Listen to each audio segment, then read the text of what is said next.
Welcome to the LDN Radio Show, brought to you by the LDN Research Trust. I'm your host, Linda Elsiegood. I have an exciting lineup of guest speakers who are LDN experts in their field. We will be discussing low-dose Naltrexone and its many uses in autoimmune diseases, cancers, etc. Thank you for joining us. Today I'd like to welcome our guest, Melanie, who is going to share with us her MCAS, POTS, Sjogren's, Fibromyalgia, Asthma and Hashimoto story. Thank you for joining us today, Melanie. Hi. So Thank you for having me. Could you tell us when you started to notice there was something wrong with you? How old were you? I'd say 15, but maybe even sooner. Like when menstruation started, I would get like a flu every month. Achy, feverish. So it felt like every time I'd get a period, I would get sick. Yeah. And that was the start, as far as you can remember. Yeah? Yes. So can you talk us through what happened from then on till now? Wow. Yeah. So about 15, I was diagnosed with irritable bowel syndrome. And then in my 20s, I was diagnosed with Meniere's disease at 21 and had two babies in my 20s. It seemed like stuff exasperated after each pregnancy. And just an ongoing going to the doctor, not knowing really what's going on, being told you have chronic fatigue. In my 30s, it was fibromyalgia. In the last 10 years, I was diagnosed with Sjogren's disease. I had a parathyroid tumor where they removed the tumor and diagnosed with Hashimoto's. So it was just always something trying to explain why I felt awful all the time. And it really wasn't until last year with the diagnosis of mast cell activation syndrome that things made sense. That was the big kahuna that put it all together. So yeah, in that, from when you were 15 until last year, what were your symptoms before you were diagnosed with MCAS? wow. I had asthma, migraines, digestive issues,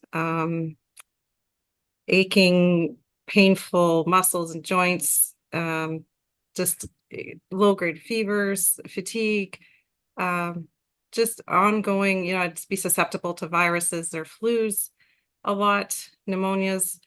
And then in my 30s, it just, the parathyroid tumor kind of really got intense with the painful bones. The calcium was just, coming out and super fatigued. So I thought, well, we'll get that out. That'll be the answer. I'll feel better.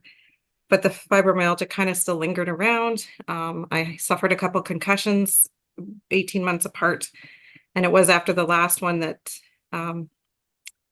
it really started. Well, no, it was about 5 years of just chronic migraines. It was probably, exertion migraines, hypertensive crisis all the time, going to the emerge after a walk, and your blood pressure's through the roof. So they put me on a beta blocker.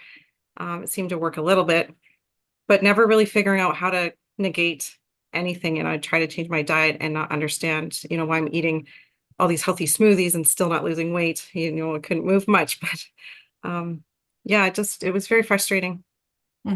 Depression, I bet. So yeah. Can you just give us like a bird's eye view of what a typical day would be like for you from when you got up in the morning, whether you were able to get up early or lunchtime, right through to going to bed?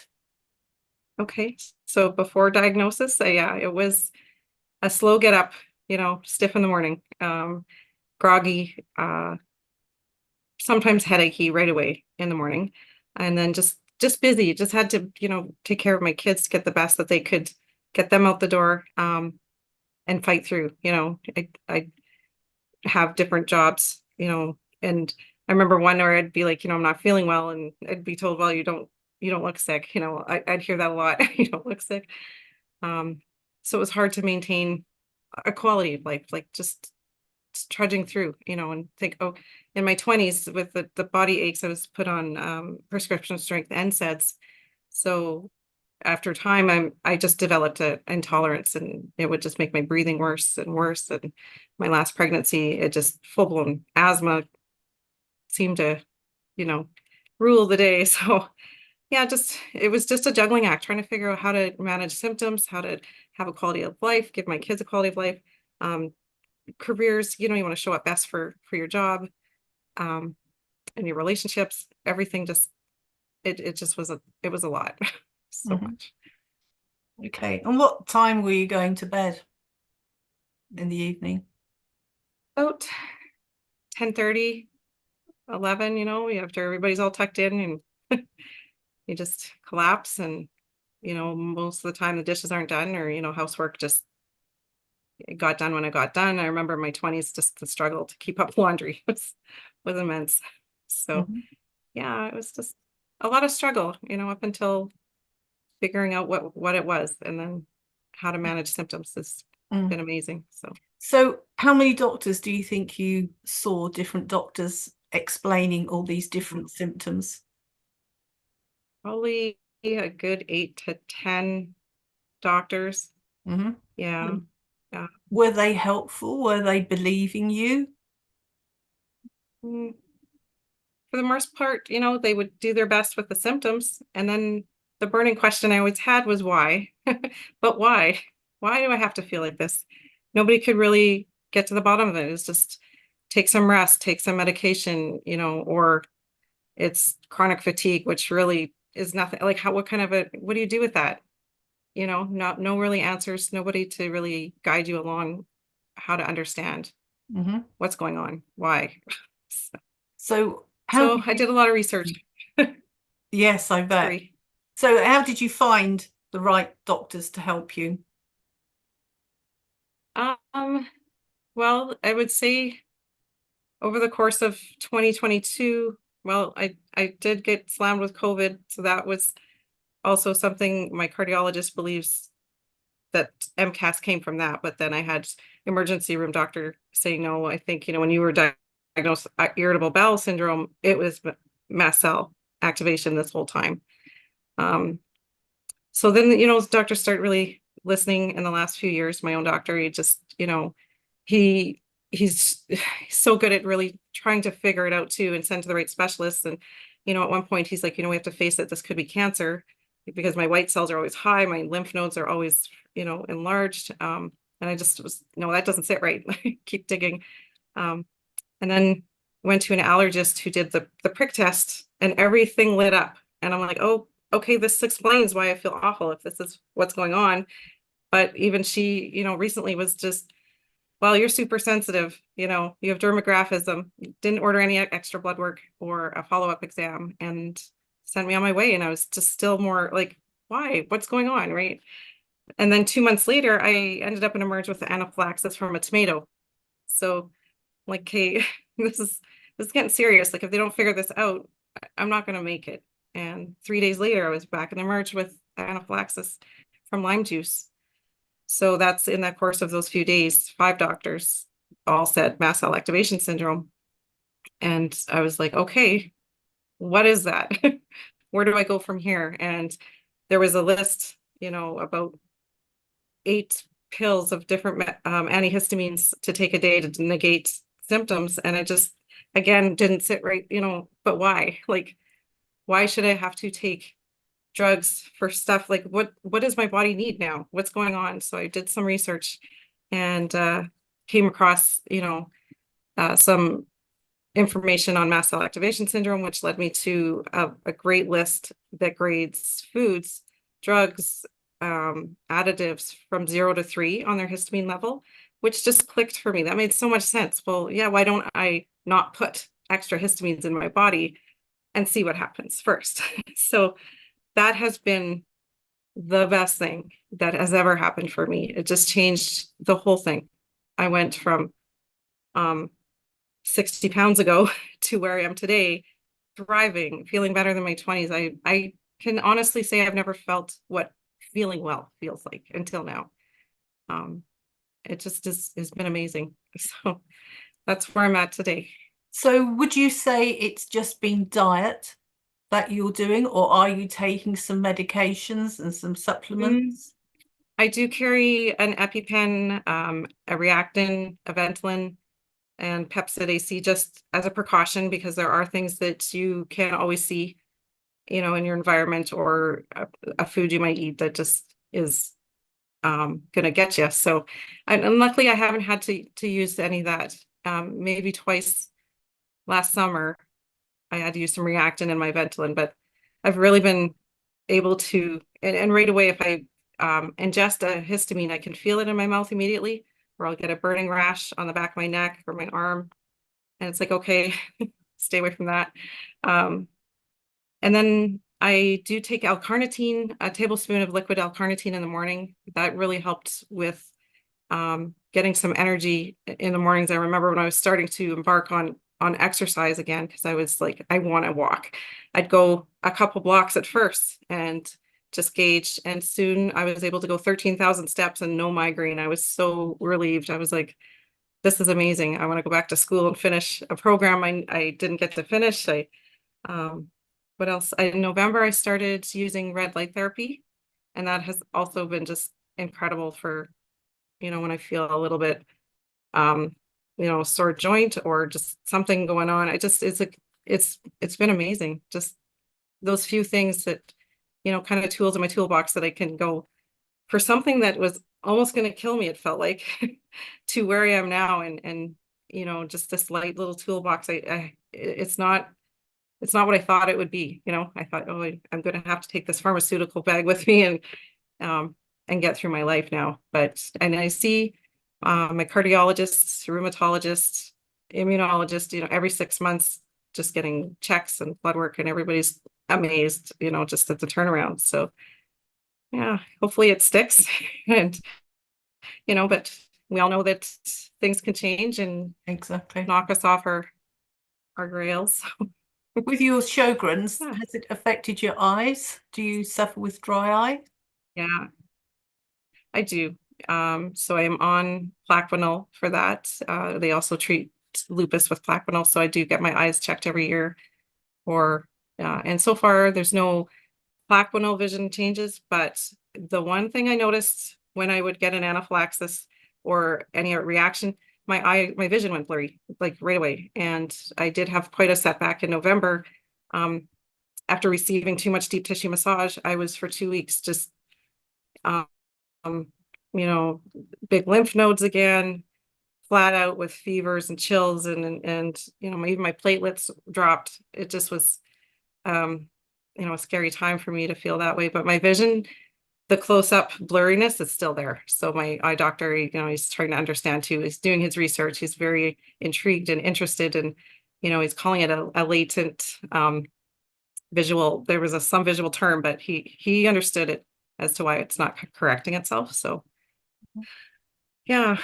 It seems as though you've got a good team of people around you now. Oh, I do now. It's incredible. I'm so grateful, and just that they take the time to listen, and they see what I'm doing, and it's like an air of respect that, I've taken myself this far with their help, and just as a team, like we're all working together to figure things out. And I know I'm still at the beginning stages. There's so much to understand about mast cells and what they do and how to explain it to family and friends. And I want to get a deeper understanding myself and explain it in a way that is understandable. So Mhm. yeah, So that list of foods you had yes, that you shouldn't eat, yes.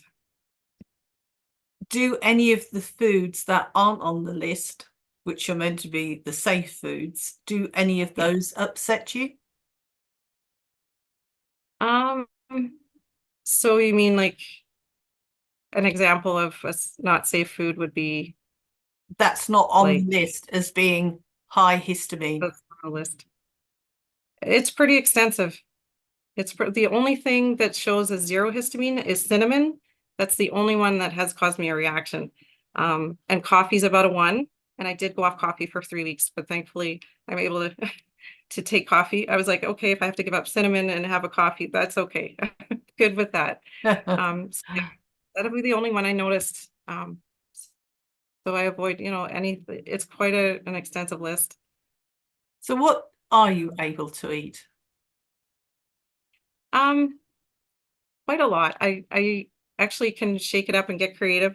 Breakfast is, I'm not a big breakfast eater, but when I do or have a smoothie, it's blueberries, mangoes, and I have a rice protein powder that I can use. Dairy's okay as long as not too much, because I also get some lactose, so I do a little cream in my coffee. Toast is okay. I don't do too much bread either, but toast over bread I find is better. And going into lunches, salads, so romaine cucumbers, celery, carrots, all those kind of safe ones. I stay away from spinach, avocados, strawberries, just all the things that I thought was healthy, I stay away from. And chicken, rice, beef. I can do fresh fish if I was to live near somewhere where it was fresh caught, but I stay away from all seafood. Definitely no alcohol. That's not a problem for me anyway. It never felt good when I did try it earlier in life. So it's pretty variety. As I found an ice cream, even I can do white chocolate ice cream, not vanilla. Vanilla puts me, in a reaction. So it's just interesting. And I switched out chocolate. I now eat dates when I have a sweet tooth, and I've come to just love, the foods that make me feel well and feel like I'm thriving. I could sit there and eat an applesauce and just be like, this is the best thing ever, because I know it's not going to hurt me. And yeah. So a lot of trial and error, I guess. A bit, yeah. Definitely having the guideline of the list has kept me from going, okay, now I understand leftovers, even if it's more than, 12 hours in the fridge, like I don't go near it, sort of thing. So if you're gonna eat a leftover chicken, I throw it in the freezer right away. So it's just interesting learning so much about where histamines are, and and how they develop, and how they affect you. Well, It's you're doing mind-blowing. And amazing. Absolutely amazing. I'm What do your family I and feel friends amazing. think now? They're they're they're blown away too, to see where I've come from, to see the before and after picture of before diagnosis to now.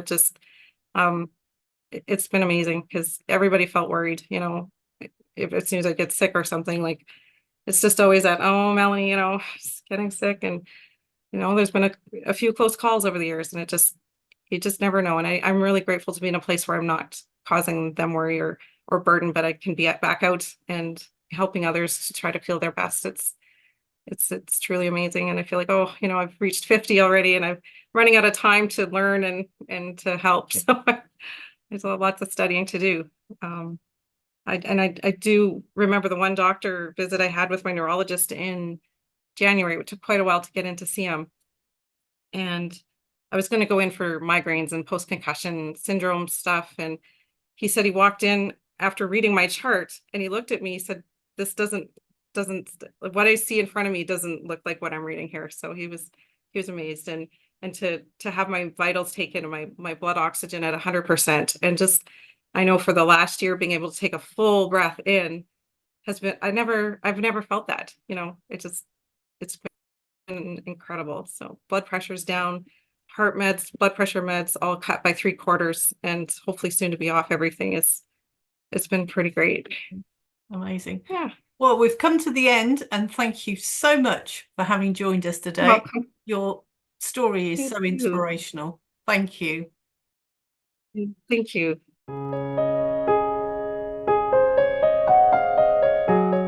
I'm Dr. Leonard Weinstock, a guy who's been prescribing LDN since 2005, and I've seen the wonders.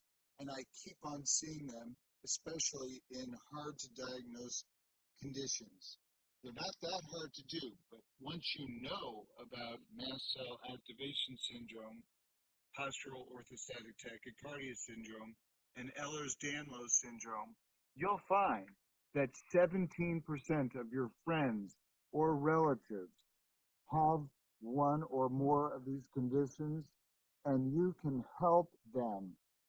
We're making a documentary to wake up the medical community, to educate the population, but we need funding. So please fund whatever you can afford, no matter how little.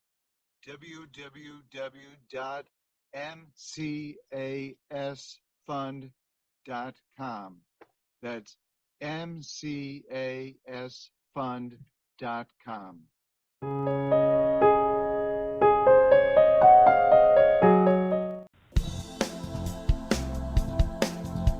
Any questions or comments you may have, please email me, Linda, Linda,